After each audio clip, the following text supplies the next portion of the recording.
Salut les guerrières, salut les guerriers, bienvenue à cette édition du 8 juin 2021 du Parcours des guerrières. Le Parcours des guerrières est une émission où l'on prend ensemble le temps pour rencontrer une personnalité féminine d'inspiration et d'exception. Aujourd'hui, ma guerrière possède une maîtrise en art. Elle est plus précisément en entrepreneuriat en musique classique. Elle est multi-artiste, violoniste, peintre, écrivaine, bref, on aura le temps de visualiser tout ça. Elle a visité le monde grâce à son art et elle collabore avec les principaux euh, magazines de musique qui sont lus dans le monde. Je vous présente Jacqueline Vanas. Jacqueline, bonsoir. Bonsoir, Merci d'avoir accepté mon invitation ce soir. J'espère que tu vas bien. ça va bien, oui. Il fait beau, ça va bien. Ça aide, hein? Ça aide quand il y a plein de soleil, là. Tu nous disais tout à l'heure d'ailleurs que peut-être on aura le coucher de soleil qui apparaîtra sur le Oui, fond de, le fond de ton écran. Donc, on s'excuse d'avance si jamais on a la lumière qui change au courant de la soirée. Comment vas-tu? ça va bien, ça va bien. Je suis vraiment contente d'avoir la chance de participer à ton émission. Mais je suis extrêmement honoré que tu acceptes de faire partie de cette édition spéciale, puisque, comme vous savez, chers abonnés, on est entre deux saisons, donc on est en une hors-série aujourd'hui. Donc, je te rencontre entre la saison 1 et la saison 2 en direct du Danemark. Donc, vous voyez derrière moi le laboratoire où j'ai travaillé, donc à l'université. J'allais essayer de le dire correctement. Je me reprends. Villor, à l'université Villor. Voilà. Donc, aujourd'hui, Jacqueline, ce que j'aimerais faire, si ça te va, c'est de passer un tout petit peu en revue ta carrière artistique. Donc, on va essayer de découvrir quel type d'artiste que tu es. Et ensuite, on va s'intéresser un tout petit peu à ce que tu as fait en tant que appelons ça journaliste artistique. Et finalement, ce sur quoi tu as travaillé pour ta maîtrise, donc en maîtrise. Donc là, je ne sais pas exactement comment traduire correctement le nom de ta maîtrise. La façon que j'ai trouvé le plus clair, c'était maîtrise des arts. Est-ce que ça va comme appellation? Mais, Tu parles euh, de la maîtrise que j'ai fait à Londres? ouais, maîtrise en marketing des arts. C'est comme ça que j'ai trouvé le meilleur pour essayer de décrire ce en quoi tu es. Est-ce que c'est une appellation Oui, correcte? c'est les affaires de la musique classique, D'accord. ce qui est un contraire total. La musique classique et les affaires, ça va pas bien ensemble. Mais c'était ouais, c'est ça, une maîtrise sur les affaires de la musique classique. D'accord. Donc, les affaires de la musique classique, je me rends compte que mon micro est un peu fort. Je vais me baisser un tout petit peu pour être au même niveau que toi. Désolé pour le contraste, chers auditeurs.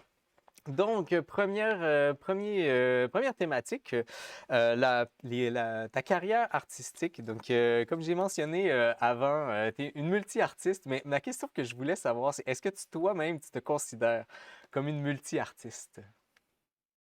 Je pense que je suis artiste dans tout ce que je fais, dans tout ce que je pense, dans mon désordre, dans mon ordre, dans la manière dont je cuisine. Puis c'est quelque chose que j'arrive pas à me départir de. Et je me souviens quand j'étais petite, ma mère disait arrête de dessiner, arrête de chantonner tout le temps, arrête de ci, arrête de ça. Puis j'ai essayé de mon mieux de plus être une artiste, mais c'est fondamentalement ce que je suis. Puis j'aime même pas vraiment dire que je suis une artiste parce que c'est ça va encore plus loin que ça, que de peindre ou que de. C'est vraiment comme j'ai dit, dans tout ce que je fais tous les jours. J'ai besoin de création, j'ai besoin de complètement déborder des cadres. En fait, je pense que ce que l'artiste fait, c'est euh, connecter les points en différentes choses. Uh-huh. Puis Intéressant. finalement, peindre un chien vert fluo, c'est la couleur verte, puis c'est ce que je fais, c'est ça. C'est des idées, des inspirations qui me viennent, puis je les Est-ce transforme, puis c'est ça, être artiste. J'aime l'image qu'un un artiste, en fait, peut faire les points entre deux choses. Là, je me devance là, clairement parce que ça va vers la fin déjà, mais on y reviendra certainement. Mais est-ce que tu as l'impression que à l'intérieur de ta maîtrise ou des choses là, que tu fais de façon disons, académique, il y a cette chose-là aussi qui apparaît à l'intérieur de ça? Parce qu'à priori, une carrière académique, je le sais parce que je suis en train de la faire, il faut retirer... Non, j'aime pas ça dire ça comme ça parce que il faut garder une part d'artiste, mais j'ai l'impression il y a des endroits où il faut volontairement retirer sa part d'artiste. Est-ce que ça a été difficile, cette partie-là? C'est quelque chose que j'ai appris puis qui est venu naturellement. Pour donner encore un exemple de quand j'étais petite, j'étais assez bonne à l'école parce que j'avais de l'imagination. J'arrivais à deviner ce qu'il fallait écrire dans mes examens. Mais D'accord. j'étais tellement créative, j'inventais des personnages qui n'étaient pas dans le livre. Mes compositions écrites avaient ni queue ni tête. C'était trop artistique. Puis dans ma tête, l'artiste devait être toujours là. Il prônait sur tout. Il prônait sur le bienfait, il prônait sur le vrai, sur le tout. C'était l'artiste. Puis, si je me pose la question, je pense que c'est quand j'ai eu, vers les 18 ans, donc j'étais au cégep, j'ai eu un cours de philosophie. Puis là, c'était, j'étais transportée dans un monde imaginaire où les mots en philosophie ont un sens complètement différent du monde que je connaissais. Mhm. Mais en même temps, je ne pouvais pas les deviner. Ils étaient imaginaires, mais je ne pouvais pas les deviner. Il y avait une certaine structure. Puis si je voulais réussir le cours, il fallait que j'étudie. Puis c'est là que OK. j'ai commencé à étudier. Puis c'est là que j'ai compris, je crois, il faut parfois laisser la créativité de côté pour se construire des bases encore plus fortes. Puis c'est quelque chose que j'ai... Puis alors, je jouais du violon. Je croyais que je savais pratiquer le violon. Je croyais que... Puis à chaque fois, oui, c'était beau, je mettais du beau son, des belles couleurs. Euh, une fois, disons 2 fois sur 3, ça fonctionnait bien, mais il y avait Uh-huh. toujours 1 fois sur 3. Puis je me disais, non, non, c'est la vie, c'est le hasard. Mais il y a une manière de faire arriver l'art, il y a une manière de faire arriver l'inspiration, il y a une manière de faire arriver la beauté. Puis j'aimerais pas, j'aimerais pas l'entendre.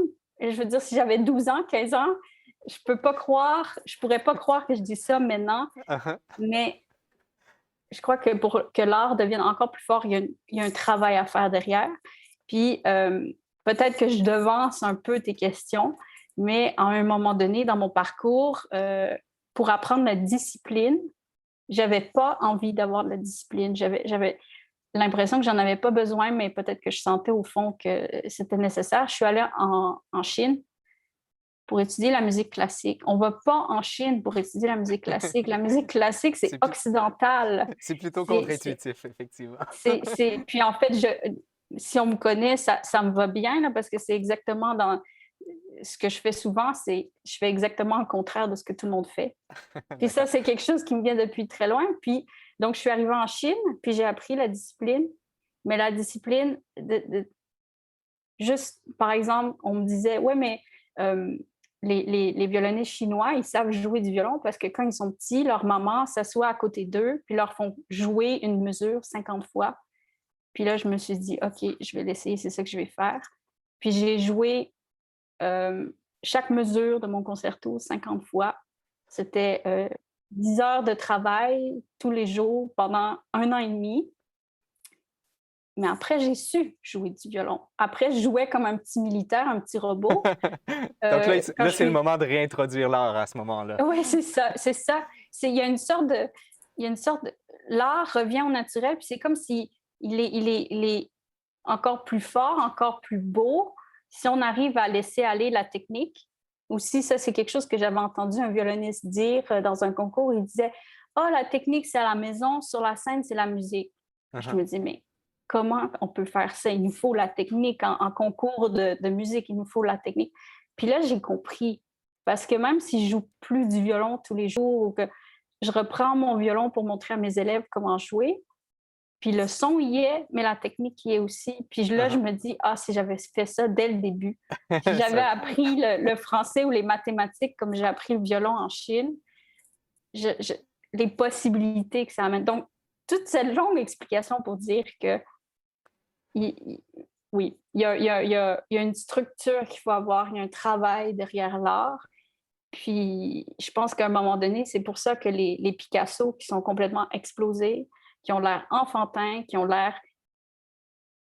Oui, un enfant qui fait un Picasso, ça peut être extraordinaire, mais oui aussi, Picasso, il a probablement pensé à son affaire, étudié les formes. Et donc, je Uh-huh. ne dis pas qu'on ne peut pas arriver au même résultat, euh, que la spontanéité ne peut pas arriver au même résultat que le travail, mais le travail, c'est une bonne chose aussi, la structure, l'organisation, puis De, ouais, le de toute terre à terre façon, aussi.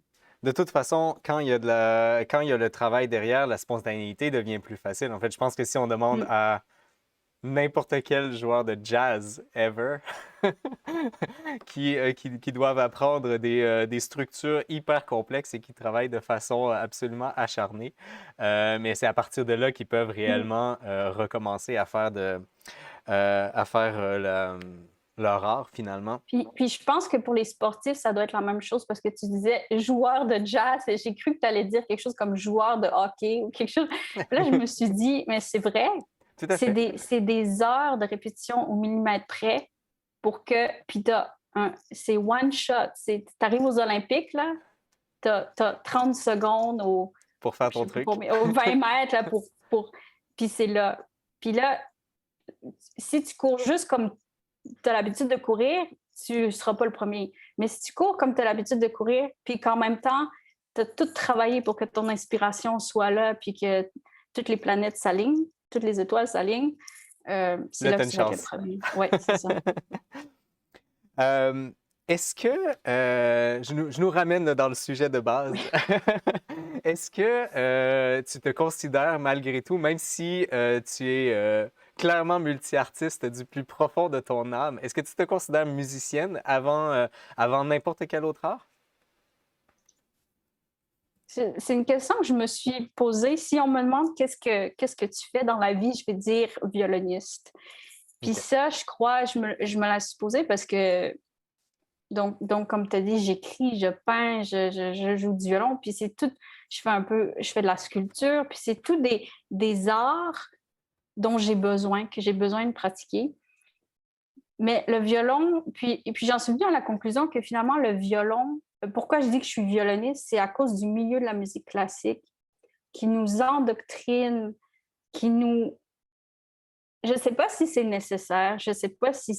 Peut-être que oui, Mhm. je pense que oui, ça fait partie de la magie de la musique classique, mais ils endoctrinent leurs musiciens, leurs compositeurs, leur musique, euh, au point où soit tu es dans la musique classique, soit tu fais partie des autres. Mhm.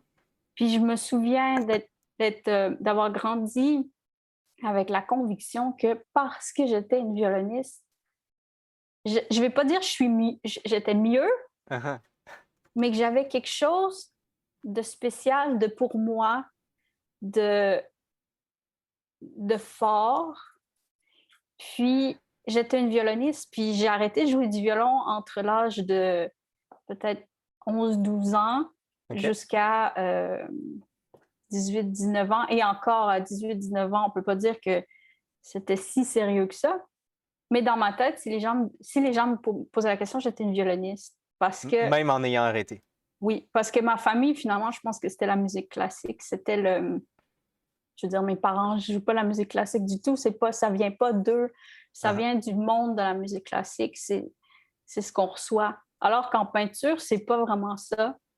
En, en Mhm. sculpture, en architecture, en écriture, c'est toutes des carrières ou des passions, oui, qu'on peut avoir étant enfant, mais il n'y a personne qui va nous endoctriner Mhm. Je euh, comprends. nous enrôler dans des orchestres, Est-ce que ça arrive plus tard aussi, des choses comme la sculpture? ben, je pense que tout arrive plus tard. Comme par exemple, même les n'importe quoi, la médecine. On commence pas à étudier la médecine avant 18-19 ans.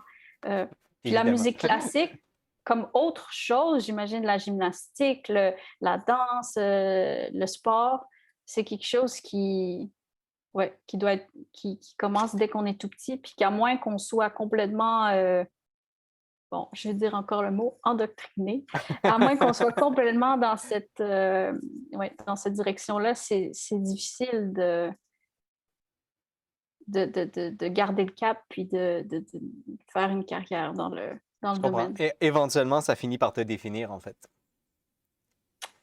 C'est ça. En fait, c'est exact. Ouais, c'est ça. Est-ce... En fait, pourquoi c'était intéressant quand j'étais petite, c'est que moi, je jouais du violon. Puis, quand j'allais à l'orchestre de jeunes, il y en avait d'autres qui jouaient du violon. Mais dans ma classe, j'étais la seule à jouer du violon. Dans ma famille, j'étais la seule à jouer du violon. Puis, c'est toujours le cas. Si j'ai mon violon sur mon épaule, ma boîte de violon sur mon épaule, que je prends l'autobus, ça te définit. Les gens le voient.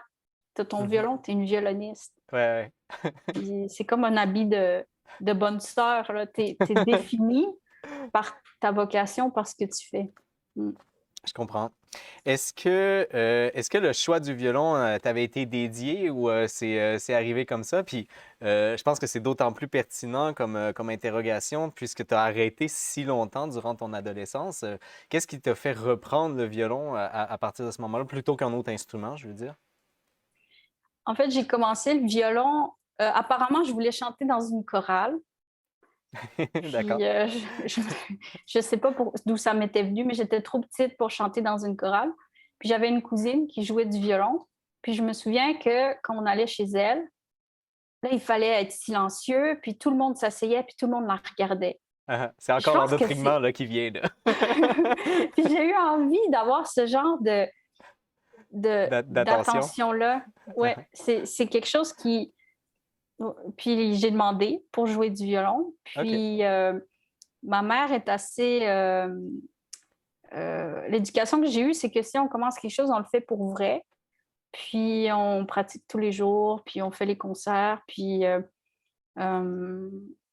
après ça, mon frère, ma sœur ont commencé aussi. Puis on était les petits vanasses qui jouaient du violon. Puis c'était... Puis je ne m'étais pas posé plus de questions. Puis vers 11-12 ans, comme je dis, je pratiquais pas beaucoup. C'était sous la surveillance de ma mère. Puis sinon, j'adorais jouer des concerts. J'adorais dire que je jouais du violon, mais D'accord. je peux pas dire que j'étais... Et alors, à 11-12 ans, on a déménagé dans une autre ville.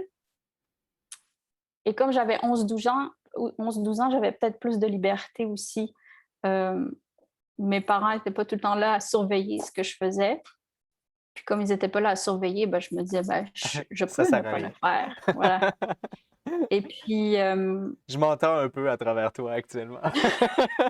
mais c'est la preuve encore que le monde de la musique classique, il y a un certain, je ne veux pas dire le mot encore parce que je l'ai déjà dit 1000 fois, mais il y a une certaine Structure? discipline, une certaine structure, direction à suivre. Puis je pense que tous les gens qui ont joué de la musique classique ont eu ce sentiment Mhm. d'appartenance, puis en même temps de jamais être assez bon. Tu appartiens à un groupe dont tu es fier, mais tu n'es jamais vraiment assez bon Je pour. comprends. Est-ce que, là, je te pose une question très, très orientée personnelle. Est-ce que tu as une relation amour-haine avec la musique? J'ai l'impression de déceler ça, Extrêmement. mais c'est peut-être juste c'est peut-être juste moi qui miroire là, mon intérieur, mais est-ce que Mm. tu as cette relation amour-haine? Je pense que je l'ai beaucoup, puis ça répond aussi à ta question, à savoir pourquoi j'ai arrêté, pourquoi j'ai recommencé. En fait, j'ai recommencé parce que j'ai, toute mon adolescence jusqu'à 18-19 ans, j'arrivais pas à écouter de la musique de violon. J'ai écouté du piano, j'ai écouté de la flûte, j'ai écouté... Je trouvais ça beau, mais la musique de violon, ça me rendait malade. C'est Mhm. comme le rêve brisé qui te... T'es une violoniste, mais t'es pas une violoniste. Puis il y a le rêve brisé qui te donne des claques. Puis c'était vraiment difficile à prendre. Puis un jour, c'est ma grand-mère, une grande amoureuse de la musique, qui m'a dit, viens, on prend l'avion, on va à Bruxelles voir le concours Anne-Elisabeth. Le concours Anne-Elisabeth, c'est probablement le plus grand concours. Sinon, il fait partie des 3 plus grands concours. Puis c'était le violon. Puis j'ai tout fait pour pas y aller. Mais mes parents m'ont dit, ben, ça serait gentil, ta grand-mère, elle est vieille, ça lui fait plaisir. Finalement, le mal de ventre que j'avais avant d'aller dans Mhm. la salle de concert, puis je voulais pas entendre, je voulais pas aimer ça, je voulais pas. Puis ce qui est arrivé, puis c'est aussi ce qui a un peu pavé la voie aux journalistes plus tard. Ce qui est arrivé, c'est que je me suis assise, puis les gens me reconnaissaient comme étant la concurrente qui avait joué la semaine passée. Ah oui, oui, on vous a entendu, c'était merveilleux. Mais non, c'est pas moi. Oui, oui, T'avais un oui, on veut sosie. un autographe. J'avais un sosie, j'ai jamais compris ce qui s'était passé. Puis là, tranquillement, ça m'aidait à accepter le fait que la Mhm. musique revenait vers moi. Encore une fois, euh, par cette attention qu'on me donnait, un peu comme quand j'étais petite, Mhm. où j'ai commencé le violon parce que je voulais avoir la même attention que ma cousine. Là, c'était une attention qu'on me donnait, puis je me disais, bon, je joue pas du violon, mais on me donne l'attention d'une violoniste, qu'on donnerait à une violoniste. Puis ensuite, par un hasard qui s'est perpétué jusqu'à encore aujourd'hui, je rencontrais à tout bout de champ les concurrents du concours, les Ah, grands d'accord. violonistes, le jury. Ils venaient s'asseoir à côté de moi dans l'autobus. Je traversais la rue, C'était je tellement les beau ce que croisais. tu as fait. Non, non, mais là, dans ce cas-là, ils ne me reconnaissaient pas comme une violoniste, mais parfois, oui, parfois, on s'adressait la parole. Parfois, puis là, ils me disaient, ah oui, c'est vraiment formidable l'idée que tu as sur tel morceau. Puis là, est-ce que tu es violoniste? Est-ce que... Puis là, oui, oui, mais pas plus. Puis là, ils disaient, non, non, mais il y a quelque chose, il y a quelque chose. Puis que ces musiciens-là que j'admirais parce qu'ils étaient au concours, qu'ils ont gagné les premiers, les deuxièmes prix, j'arrivais à les rencontrer, même pas en allant les écouter en concert, mais dans la rue, comme ça. C'est arrivé souvent après dans ma vie, quand j'étais à New York, puis en Europe, à Londres, en France. Puis là, je me suis... Là, donc, en fait, je suis revenue à la musique, pas pour la musique. Je suis revenue à la musique pour les échanges entre musiciens qui... Puis j'ai compris que si je voulais faire partie d'un monde où les gens pensent comme les musiciens classiques, parce que les musiciens classiques, euh, c'est pas pour dire que c'est des aides tellement plus extraordinaires que les autres, mais c'est des gens qui ont tellement travaillé. C'est des gens qui ont donné leur enfance pour un but, pour un rêve, qui ont voyagé partout. J'ai beaucoup d'amis musiciens qui parlent 8 langues. Euh, Ils ont vécu des choses à travers leur voyage, à travers leur vie qui n'était pas toujours facile, à travers la musique aussi. Quand tu es chinois puis que tu dois jouer de la musique espagnole, comment tu fais? Mhm. Quand tu es américain qui habite dans un petit village puis tu dois jouer de la musique française, comment tu fais? C'est toutes des questions de langue, c'est toutes des questions. Donc là, sans le savoir à ce moment-là, j'ai compris que c'est une question d'ouverture d'esprit. La musique classique, c'est une question pas seulement d'ouverture d'esprit sur les autres cultures, c'est une question de contrôle, une question d'ouverture d'esprit sur les autres cultures, une compréhension de l'histoire aussi, géo, géo-historique. Mhm. Euh, comment quelqu'un un Américain au 21e siècle peut jouer du Debussy, début 20e siècle, ou même du Mozart. Puis là, ça commence à devenir très métaphysique là, avec est-ce qu'on est tous connectés? Est-ce qu'on vit la même chose, les mêmes sentiments dans les mêmes pays, à différentes époques? Puis c'est ça qui m'a fascinée. Avant de commencer à répéter mon violon, là, avant de recommencer à faire des gammes, c'est ça qui m'a fascinée. Je voulais faire partie de ce monde-là. Je voulais parler à des gens comme ça, avec qui ont... C'est vraiment un vécu, je pense. Parce que des jeunes musiciens de 18 ans, peut-être qu'ils n'ont pas fait grand-chose d'autre que de la musique dans leur vie, ça se peut aussi, mais il y a quelque chose, ils ont travaillé leur âme, C'est- ils ont travaillé Et ça va physiquement leur venir. corps, et Et donc, voilà, c'est comme ça que je suis retournée à la musique. Puis les concurrents de cette édition 2005 du Reine Élisabeth m'avaient promis, ils m'avaient dit, « Ah non, mais si tu joues un concert, nous, on vient te voir. » Là, je me suis dit, combien de personnes m'ont dit ça? À combien de personnes ils ont pu dire ça dans leur vie? Puis là, je me suis dit, OK, je prends la chance. Puis, donc voilà, c'est l'histoire de comment je suis retournée C'est super à la intéressant. musique. Il y a énormément de choses qui ont été mentionnées là, dans la dernière 5 ou 6 minutes. Je ne peux pas revenir sur tout, mais tu as mentionné clairement là, la partie des voyages et à quel point ça forge finalement qui tu te retrouves à être. Je pense que la question que j'ai, puis derrière, là, on peut juste mentionner que tu es allé à New York, bon, Montréal, Londres, Taipei, Taïwan. Est-ce que j'en oublie? Plein D'autres d'autres, endroits, mais disons mais que la pour la ligne musique. directrice, c'est Montréal. Après, je dirais l'Italie pour un an. J'ai eu la chance d'étudier dans le nord de Venise. La Belgique, beaucoup. Ma mère est belge, donc c'est un endroit où j'allais souvent avec ma grand-mère. Puis après, ça a été New York. Puis à New York, il y a une histoire qui a fait que je me suis retrouvée à Taipei. Puis ouais, après Londres et après on Donc, y est. 3 continents. Oui. Et je pense que la question que j'ai, c'est essentiellement, est-ce que tu as l'impression d'être une mosaïque de tous ces endroits-là ou d'être une intégration de de tous ces endroits-là? Je pense qu'en politique, on pourrait parler là, de multiculturalisme versus interculturalisme ici.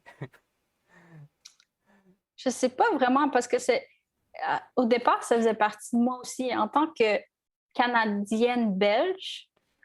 euh, je- je- J'étais née au Canada, je venais du Canada, mais les élèves à l'école ou les personnes me reconnaissaient comme canadienne. J'étais tout le temps la française ou l'européenne. Puis, par ma grand-mère qui me mettait des idées dans la tête que l'Europe, la Belgique, l'Europe. Alors, je me disais, ah oui, moi, je viens de l'Europe. Puis, sans vraiment savoir ce que c'était. Mais, mais ça forge déjà comme deux personnes dans une personne. Mhm. Puis après, je crois que je me suis dit, le mal est fait. Je suis déjà ni canadienne ni belge. Puis tu poses la question, puis à Taipei, donc j'ai rien à voir avec, je suis pas du tout chinoise. Avant d'aller à Taipei, je connaissais rien du tout de la Chine. C'était à Taipei, je me suis sentie taïwanaise. Je me sentais à New York, je me suis jamais sentie à la maison comme à New York. Il y a des endroits comme ça en fait, c'est pas toi qui décides, c'est eux qui t'adoptent. Mhm. Puis, dernièrement, j'ai habité aussi presque une année dans le sud de la France.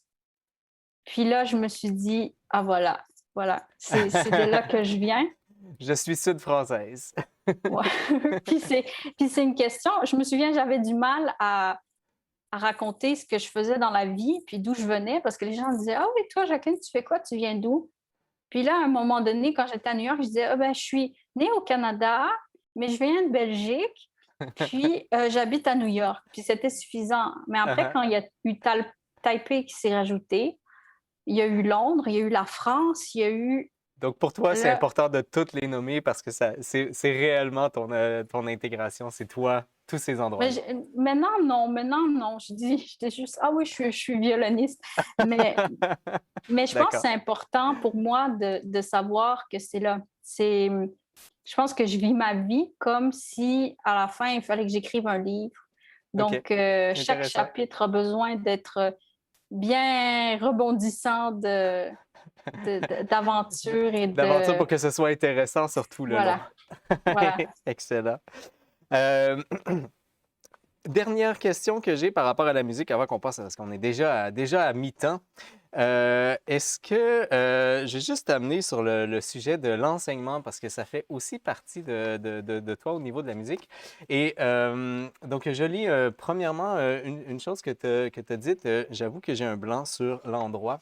I love to infuse confidence in my students, in themselves and in music. Donc, j'aime infuser, c'est peut-être pas le bon terme, mais la confiance envers mes étudiants, envers eux-mêmes et envers ce qu'ils ont de la musique. Euh, D'où ça te vient, cette envie-là de faire de la passation de la musique et comment tu appréhendes la relation avec un étudiant? Qu'est-ce que ça veut dire concrètement, infuser de la confiance à un étudiant? En fait, l'histoire d'être un professeur, c'est la même histoire que d'être un artiste. C'est quelque chose qui, oui, ça peut être un métier, mais ça peut être quelque chose qu'on a en nous aussi. Puis c'est quelque chose que je me rends compte que j'ai toujours eu en moi. Puis, j'aime pas voir les gens souffrir, j'aime pas voir les gens malheureux, j'aime pas. Si moi je suis malheureuse, mais que tout le monde autour est heureux, je vais être heureuse. Ça, c'est correct. J'arrive pas à être heureuse toute seule, j'arrive pas. Puis, je me suis rendu compte quand j'ai commencé à enseigner le pouvoir du professeur, le grand pouvoir du professeur. C'est pas de taper sur les élèves, c'est pas de leur dire comment ils pourraient faire tellement mieux. Le grand pouvoir, là, c'est de leur donner confiance en eux. C'est, on peut, c'est incroyable ce qu'une personne peut faire dans la vie d'un enfant ou même d'un adulte. Là. Je trouve Uh-huh. que les gens ne sont pas assez gentils les uns avec les autres. Puis la gentillesse, c'est pas passif, la gentillesse. La vraie gentillesse, là, c'est actif. Puis Uh-huh. puis il y a une force, je sais pas, pour moi, je pense que c'est plus encore que d'être professeur, c'est avoir, être une grand-mère, je pense. D'accord. C'est vrai. C'est d'ailleurs un compliment que mon professeur à New York m'a dit. Elle-même était une vieille dame, la plus attachante qu'on peut penser, qu'on peut imaginer.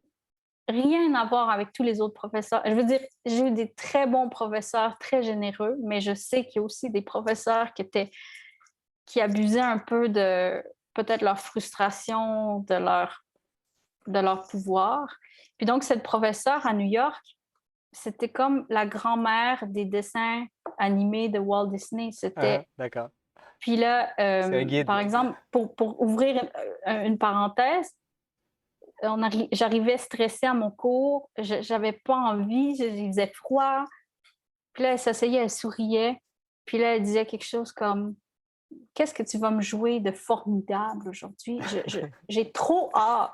Je Uh-huh. veux t'entendre.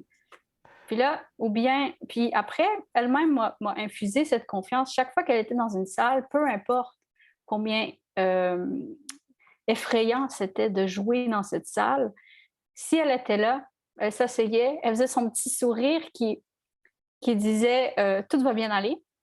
Puis aussi un petit sourire en voulant dire on va leur montrer ce qu'on sait faire. On était une équipe, on était. Puis. Donc, Donc, ça, tu... c'est la grand-mère, c'est la personne que moi, je suis aussi avec les élèves, sans être trop douce, Uh-huh. sans être. euh, mais juste, c'est comme un amour des gens, un amour des enfants, avoir envie de leur rendre la vie euh, plus facile, plus belle. Puis, je sais pas si ça répond à ta question. C'est Ben, entièrement, entièrement. OK. J'aime beaucoup la direction que tu as prise par rapport à aussi à parler de ta mentor finalement. Ben, Oui, je c'est pense qu'on ça peut le voir un peu comme ça, hein. pour juste boucler la boucle. En fait, je la mentionnais parce qu'un jour, donc à New York, j'étais nanny de petits-enfants français. Puis un jour, je les ai amenés avec moi à mon cours.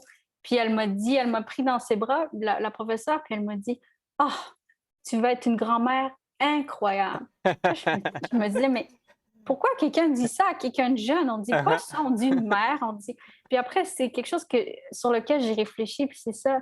C'est une autorité, la grand-mère, Uh-huh. mais sans en avoir l'air. Puis elle arrive à te faire faire des choses, elle arrive à te pousser plus loin que ce que tes parents même peuvent te pousser Est-ce que tu me par la rappellerais bonté. le nom de la personne en question? C'est Shirley Givens. Shirley Givens. Donc, Shirley Givens. si jamais vous avez à trouver une professeure. Oui, malheureusement, Shirley Ah, Givens est. Oui, c'est ça. Elle est décédée il y a la lumière dans la musique classique est décédée il y a ben, c'est toi qui auras peut-être repris 3 son ans. rôle.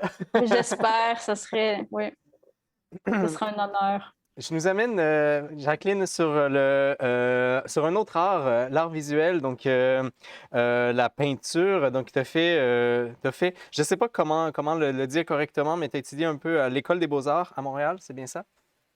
Oui, l'histoire, en fait, c'est que. Donc, Pardon. quand j'ai fini l'école secondaire, il fallait trouver quelque chose à faire au cégep. Puis moi, j'étais une violoniste sans jouer du violon. Donc, ça aidait pas à. Puis là, ma mère avait suggéré que ben, j'avais toujours joué du violon, donc Tu pouvais autant potentiellement. continuer. Ah, Puis OK. avant que je sache exactement ce que je voulais faire, parce que moi, je voulais pas faire des choses très sérieuses. Je voulais faire soit être potière, peintre ou violoniste ou écrivaine. Mais Donc, c'est tout très des. sérieux, ces choses, Jacqueline. Et alors, ma mère a dit, ben, tiens, va en musique, en violon. Puis mon père, il dit, non, non, non, tu dois pas aller en musique, tu dois aller en peinture.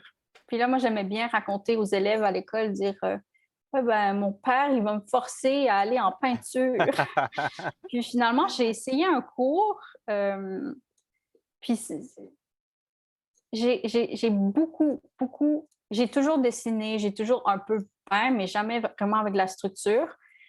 Parce que ma mère avait vu juste, elle avait vu que j'aimais pas la structure, j'aimais pas l'autorité, j'aimais pas, donc ça allait pas bien fonctionner.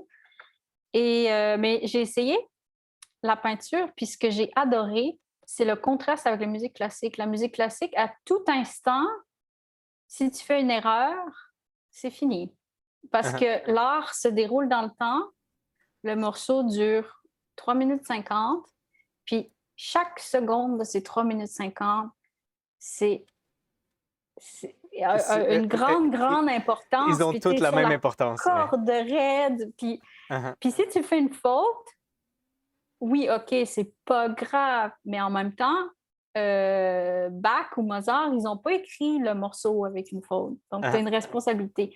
Tandis que la peinture, tu fais, t'interprètes pas l'art de personne. Oui, tu peux peindre dans un certain style. Oui, tu peux copier des peintures, mais au fond, la vraie peinture, c'est pas de toujours copier les autres, c'est d'avoir ta propre voix. Et surtout, la première chose qu'on nous a dit à l'école de peinture, c'est qu'il n'y a pas d'erreur.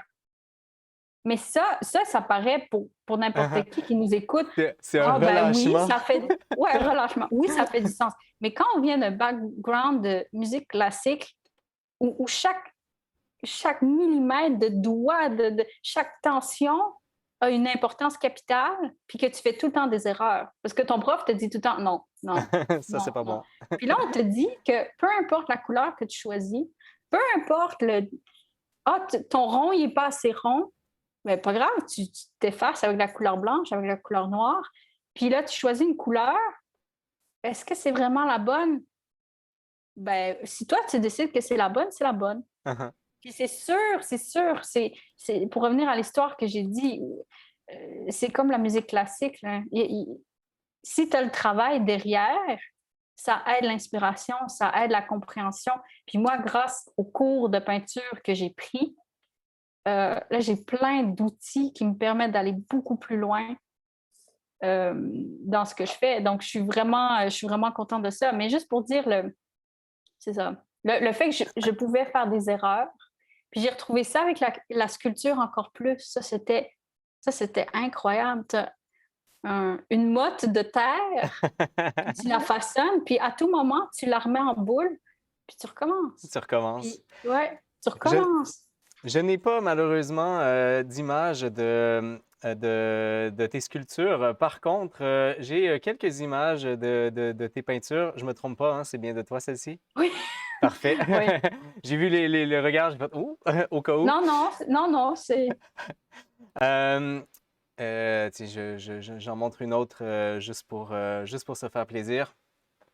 J'aime bien celle-là, Mhm. faisant un peu de tango moi-même. Euh, je suis curieux, Jacqueline, c'est quoi tes inspirations sur la peinture? Parce que j'ai mon opinion, mais je veux entendre la tienne avant de savoir ou de dire à haute voix celle que j'ai l'impression que tu suis avec tes peintures. Tu veux dire comme un peintre ou un... Qu'est-ce que tu peins? C'est quoi les thématiques que tu peins? Euh, D'abord, pour peindre, euh, les thèmes, c'est des choses que je vois. Donc, je vois dans un magazine une photo, je vois la manière dont la lumière arrive sur le piano. Par exemple, la première photo que tu as montrée, c'est j'étais dans un cours, je m'ennuyais un peu. Puis là, la lumière reflétait sur le piano le mur orange. Puis là, je me suis dit, ouais, mais on peut carrément faire un piano orange parce que la lumière, puis comme ça, j'emmagasine des inspirations, puis à un moment donné, OK, je me lance. Euh, Sinon, l'inspiration que je suis pas vraiment consciente de suivre un. J'aime les couleurs, hein, j'adore les couleurs. Les couleurs, c'est comme le son en musique. J'aime le son, la beauté du son, j'aime la beauté des couleurs. Dernièrement, il faut aussi savoir que euh, j'ai peint jusqu'à de 2007 ou de 2000, je sais plus, 2006 à 2011. Puis j'ai arrêté jusqu'à 2021 ou D'accord. 2020, peut-être il y a quelques mois. C'est une reprise récente. Une reprise récente, puis vers la fin, en 2010-2011, j'ai commencé à peindre des portraits ou des. Puis là, ça m'a fascinée parce que non seulement tu as le 2D, euh, la couleur, la texture, mais là, en plus, dans le regard, tu peux mettre une psychologie de personne. Uh-huh. Puis ça s'approche. C'est très près du feeling que tu as quand tu joues en concert. Puis c'est un moment magique quand tu joues en concert en solo ou même avec d'autres instruments, mais tu as vraiment l'impression que ton intérieur, là, quelque chose de magique, que je sais pas c'est quoi, tu as une force, puis que là, tu joues, là, tu te dis, ah, je vais allonger cette note pour amener du suspense, puis là, tu fais un petit twist, puis là, tu peux rendre ton auditoire triste ou heureux, ou tu as ce pouvoir sur les émotions des gens, J'ai l'impression que tu puis décris cette photo-là, là.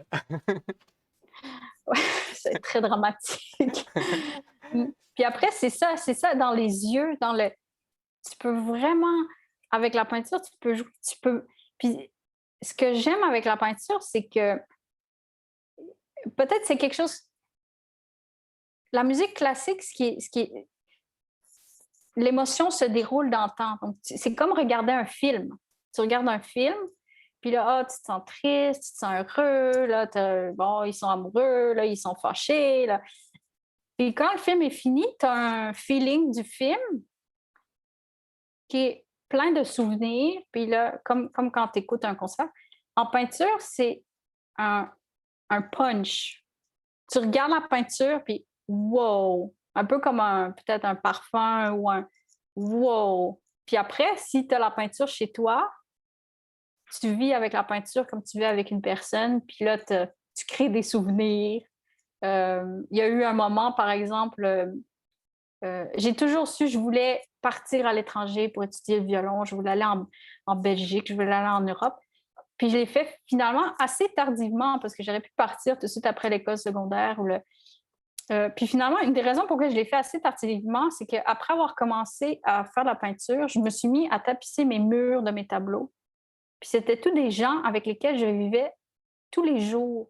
Puis maintenant, j'ai de la misère à comprendre cet attachement émotionnel à des peintures, mais c'était très fort. Tous Uh-huh. les jours, je mangeais en face de ces gens-là, je pratiquais mon violon en face de ces gens-là, puis je leur parlais pas, puis ils me parlaient pas, mais il y avait quelque chose qui s'est créé, puis je pense que c'est ça la magie de l'art, là. Je pense J'ai- je pense qu'il y a certaines personnes qui écoutent qui vont entendre Harry Potter actuellement, là, où les tableaux communiquent avec les personnes et vivent avec les gens.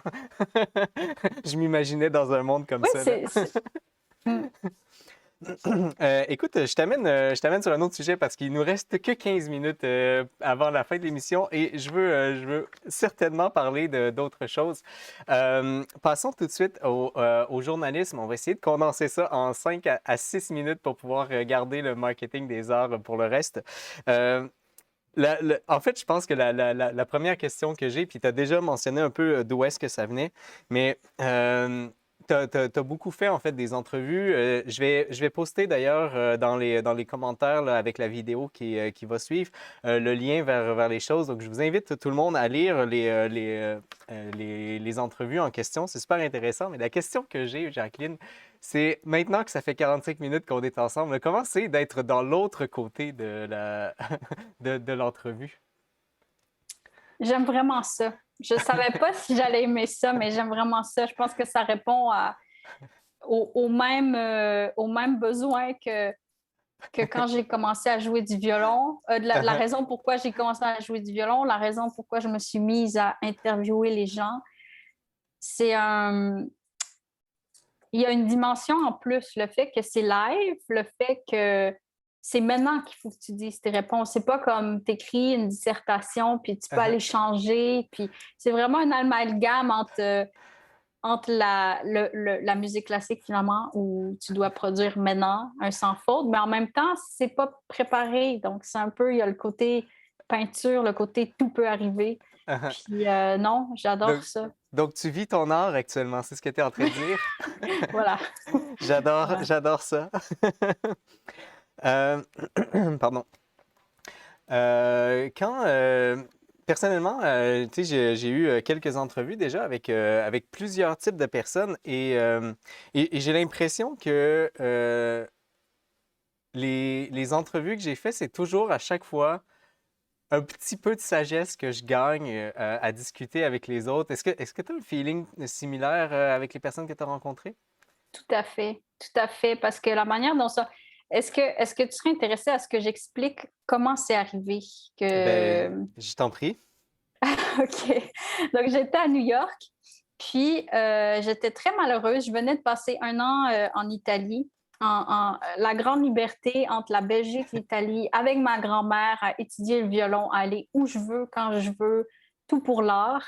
Puis j'arrive à New York, puis c'était une ville, au départ, quand on arrive à New York, c'est très, très froid. Puis ça s'améliore en général après 2 ans. Si on a survécu à New York pendant 2 ans, donc ça s'améliore, Après on ça, on est rencontre les correct. bonnes personnes. Après, on est correct, on est vu comme des New-Yorkais. Après 2 ans, si tu survis à New York après 2 ans, tu es un New-Yorkais. Bref, j'étais là. Puis en plus, à l'école, c'était beaucoup des Asiatiques, parce qu'on sait que la musique classique, c'est très, très asiatique ces années-ci. Puis là, ça marchait pas du tout parce que je comprenais pas leur manière de penser, la manière de... C'était trop opposé. Donc, je me retrouvais plus. Je retrouverais plus la chaleur italienne, le- le- la curiosité aussi. À Montréal, j'avais l'impression que je jouais du violon. C'était j'allais de découverte en découverte. Puis là, c'était quelque chose de ardu. Puis j'étais pas trop heureuse. Puis un jour, c'est une histoire que j'aime beaucoup raconter. Donc, peut-être qu'il y en aura qui l'ont déjà. Il y a des gens qui l'auront peut-être déjà entendu. C'était un après-midi, un vendredi après-midi très pluvieux, très morose. Puis là, j'aime bien faire ça une fois de temps en temps. Puis souvent, le ciel m'envoie des réponses. Donc, ce que je fais, c'est que je marche. Puis là, je dis, voilà, la vie, envoyez-moi une raison. Pourquoi je suis... Puis là, c'était pourquoi je suis à New York. Puis là, j'étais défiante. Je disais, non, non, vous ne serez pas capable de me prouver de pourquoi je suis à New York. Je rentrais de l'école, puis j'avais l'habitude de marcher jusque chez moi. Il pleuvait, il pleuvait. Là, je suis passée par Central Park. Puis là, il y a quelqu'un qui vient, qui me fonce dedans avec un imperméable, avec des cheveux en bataille, un imperméable jaune. Puis c'était Yevgeny Kissine. Est-ce que tu vois c'est qui? Non. C'est le grand pianiste des, des, des, des 20 dernières années, 20-30 dernières années, qui est très secret, personne ne le rencontre, c'est un être un peu mystérieux. Puis là, il était là devant moi, puis là, je me suis dit, oh non, quelle honte. Mais lui avait l'air d'avoir plus honte que moi de me le foncer dedans. Puis là, il s'est excusé, puis il est reparti. Puis là, je marchais, puis je me disais, non, non, ciel, ça, c'est pas de foncer dans Yevgeny Kissin à New York, là, c'est pas un. Ça vaut rien, là, c'est pas un signe. Ben, imagine-toi que 5 minutes plus tard, la même chose arrive. Donc, Yevgeny Kissin encore, Le il même. passe juste devant moi. Puis là, je me disais, bon, on va pas le faire revenir 3 fois. Là, j'ai compris.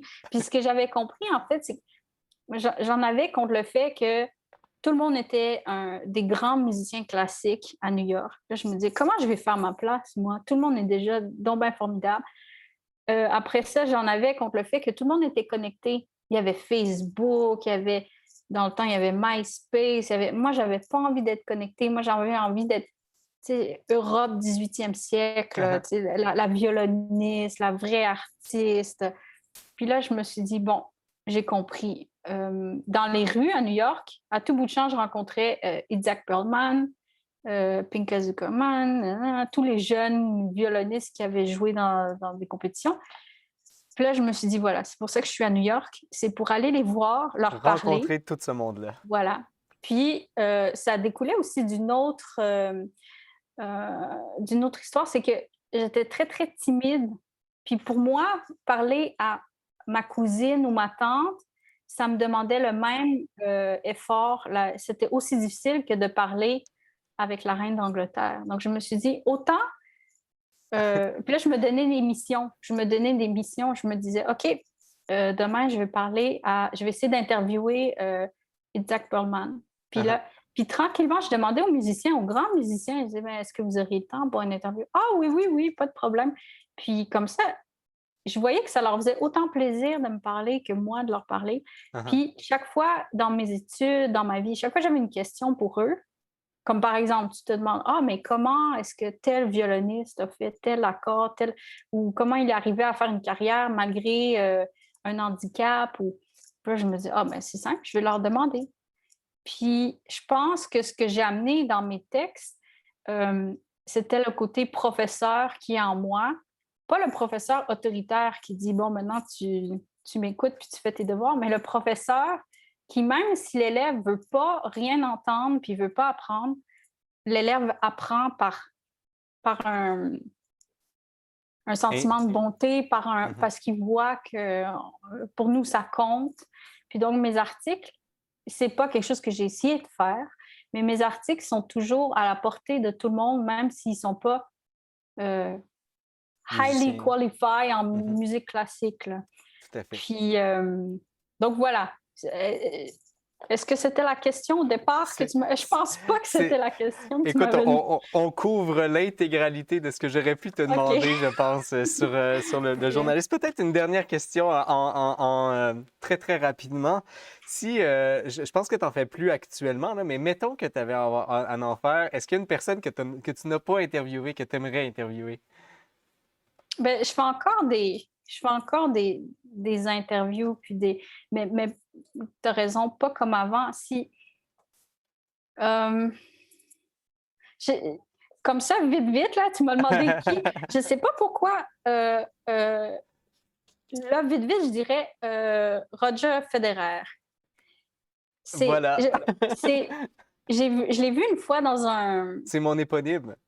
C'est mon éponyme. Ceux qui ne savent pas, je possède le nom de Roger Federer aussi, Roger dans mon nom. Voilà. Ça doit être pour ça que tu as pensé à Roger Federer. Oui, c'est exactement. Non, il y a un violoniste, le violoniste par lequel tout a commencé, donc celui qui a gagné le concours Elisabeth en 2005, puis qui m'a ramené à la musique parce qu'il disait, j'aimais comment il jouait, c'était phénoménalement bien, mais ce qu'il écrivait, ça touchait à moi, ça nous touchait en tant qu'humain, humain à humain. Il nous parlait plus de lui, comment il se sent, comment pas, j'ai répété 15 heures par jour pendant 25 ans, c'est pour ça que je sais jouer du violon. Puis j'ai vraiment ressenti comme une connexion, là, une amitié, un besoin aussi de faire bien pour comme pour le remercier. Puis Mhm. c'était lui, par exemple, qui avait dit, ah oui, mais si tu joues un concert, je vais venir t'écouter. Après, il gagne le grand concours. Puis ça m'était resté dans la tête. Puis je m'étais dit, ben, pour des gens comme ça, qui nous apprennent autant, qui nous donnent autant, ça vaut la peine de se forcer Mhm. pour leur redonner l'appareil. Puis ça, c'est quelqu'un que, disons que aussi, quand j'ai commencé à interviewer les musiciens, je me suis dit, ça va être un bon moyen de le re-rencontrer. Mhm. Mais Est-ce que ça j'arrive s'est fait? pas. Non, non, Ah, c'est quelque chose qui aurait été facile à organiser, surtout en temps de pandémie. Mais c'est comme si je peux pas réaliser tous mes rêves à d'accord, à la fois. Il faut qu'il y en ait qui. qui Voilà. demeure. Oui. Pour que l'histoire soit belle à raconter, il ne faut pas que tout soit Oui. condensé au début. C'est ça qui se Voilà. passe. Voilà. Euh, finissons cette heure, Jacqueline, avec l'entrepreneuriat de la musique classique. Euh, je te cite, je vais faire en traduction simultanée, là. Lorsque les personnes me demandent ce que je fais, j'aime les choquer un peu en leur apprenant, en leur disant que j'apprends aux musiciens classiques le concept d'argent à l'intérieur de la Mhm. musique classique. Mhm. Donc, qu'est-ce que tu fais? Donc, si tu as une minute, là, un pitch de vente Oui. de une minute, qu'est-ce que tu fais Mm. à l'intérieur de ton travail ou de tes études? D'abord, je vais faire une parenthèse pour dire que c'est un autre moment dans l'interview dont j'aurais pas été très fière étant enfant, étant adolescente, de me voir parler de musique et d'art et Et d'argent. d'argent. Et, mais c'est terriblement nécessaire. C'est quelque chose que je me suis rendu compte à New York parce qu'on se dit, ah, on arrive à New York, on joue bien, on finit un diplôme de maîtrise dans un des grands conservatoires de New York avec mention extra bien. Puis le lendemain, on se réveille, Plus puis rien. on se rend compte que plus rien. Et c'est ça, j'ai écrit un article là-dessus, ça s'appelle Mind the Gap, de où vient la citation. Puis c'est Il vraiment sera en Mind the Gap. commentaire. Parce que c'est le, l'histoire de la musique classique, c'est ne pense à rien. Joue ton instrument, continue, acharné. Même pas apprendre à savoir comment manger poliment ou bien se tenir. Puis c'est quelque chose Pratique. que j'ai. Puis là, j'ai vu à New York, ce que j'ai vu, c'est que moi, dans ma tête, ben, j'étais une violoniste, j'allais jouer des concerts. Puis là, je me rendais compte que des gens de plus haut niveau, plus talentueux, qui avaient tout pour réussir, par exemple, euh, tu joues une première au Carnegie Hall, tu joues, c'est pas une première, comment ça s'appelle, les débuts, un concert de début là, pour te présenter au monde. Tu joues très, très, très bien. Donc après, il y a des patrons, des gens qui pourraient Des promoteurs. des promoteurs, des commanditaires qui pourraient te sponsoriser. Puis là, tu arrives au petit restaurant chic, mais tu n'as jamais, peut-être tu es chinois, tu n'as jamais mangé vraiment avec une fourchette puis un couteau. Tu n'as jamais bu de vin. En fait, tu n'as jamais rien fait que de jouer de la musique classique, donc tu n'as aucun sujet de discussion. Mhm. Puis en fait, on t'a jamais demandé qu'est-ce que tu aimais, qu'est-ce que tu voulais faire, parce que toi, tu es violoniste, mais là, tu sais même pas c'est quoi être violoniste. Puis en fait, si tu savais, peut-être que tu n'aimerais pas ça, de toujours passer ta vie dans un avion, jamais être au même endroit, toujours stressé, toujours entre deux, toujours. euh, Puis c'est ça. Puis en fait, c'est pas tant l'argent, c'est pour revenir encore à mon histoire de travail que j'aimais pas quand j'étais enfant. Oh non, l'art, il faut pas travailler, il faut pas de structure. Mais la business, l'argent, c'est la même chose. Si on n'a pas envie en tant que musicien classique de dire qu'on joue pour l'argent, puis je pense pas que personne n'a envie de dire ça. Si on n'a pas envie de dire qu'on joue pour l'argent, il faut trouver pourquoi on joue. Mhm. Puis là, on joue parce que on fait du bien aux gens. Ouais, mais les gens s'attendent à payer un billet, à aller s'asseoir dans une salle, tu mets une valeur monétaire, tu as pas envie, mais C'est la c'est juste se réalité. donner une chance de réussir. C'est Ah, ah. juste c'est comme le travail, c'est comme Je c'est pense que la difficulté, ou plutôt le romantisme qu'on a dans l'image, c'est que il y a un mécène qui va nous prendre sous notre aile et qui va s'occuper de nous pour le mmh, restant de notre carrière. Est-ce que, je vais prendre le temps de lire ça après, mais est-ce que le format mécène serait plus approprié à l'heure où on est passé outre ce point-là pour moi je toujours, là? moi j'ai l'impression que les gens qui réussissent sont des entrepreneurs. Si on pense à Beethoven, il avait des mécènes. Pourquoi? Parce qu'il était entrepreneur. Oui, il écrivait la musique qu'il aimait, mais oui, il devait faire des concessions. Bach, c'est la même chose. Mhm. Mozart, c'est la même chose. Shostakovich, c'est la même chose. Puis ça, c'est quelque chose que ma grand-mère me disait. Fais pour que tout le monde soit content, c'est-à-dire aller à l'école, obtenir tes diplômes, hein. Puis à côté, Fais tes trucs. tu fais ce que tu as envie. Puis je pense qu'il n'y a personne qui réussit. Puis si la personne réussit sans être entrepreneur, est-ce que tu aimerais ça que quelqu'un arrive et dise, bon, je te donne le prix Nobel, tu as le prix Nobel, mais tu n'as rien. Oui, tu as fait mais il n'y a rien qui, pour l'instant, Justifie. justifie. Est-ce que Ah. tu serais aussi fier que si tu travailles, que si tu prends toutes les chances de ton côté, tu rencontres les bonnes personnes, tu es entrepreneur, tu fais des plans à l'avance? Puis c'est ça. Je pense être entrepreneur, c'est juste euh, ressentir je sais pas comment dire, ressentir le mérite de ce qu'on fait. On est notre propre agent. Ça va très bien avec la manière dont je vis ma vie. Je vis ma vie comme si à la fin, ça allait être un livre. Mais il faut que je me bouge pour créer des histoires. Puis voilà. Je trouve, Jacqueline, que c'est une excellente conclusion. Donc, on a un chapitre de ton livre qu'on va refermer maintenant. Merci beaucoup d'avoir accepté de discuter avec moi pendant 1 heure. Est-ce que j'ai voulu te demander avant l'entrevue, j'ai oublié de le faire. Est-ce qu'il y a des projets sur lesquels tu veux que les gens soient à l'affût dans l'avenir, ou pour l'instant on est plutôt relax? Je dirais pas qu'on est relax. On n'est jamais Il y relax, a- en fait. il y a- on n'est jamais relax. On n'a pas le. Mais non, Donc, ça va venir éventuellement. Il y aura des choses qui vont se mettre en place. Rester. oui, Il faut. oui, Je ne sais pas si ta page Facebook de peinture est encore active, mais oui, elle l'est. donc je vais mettre le lien également vers cette page-là. Donc, les gens qui sont intéressés Mais c'est pour très ça gentil. pourront aller s'y connecter.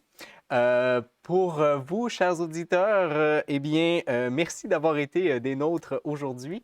J'espère que l'entrevue vous a plu.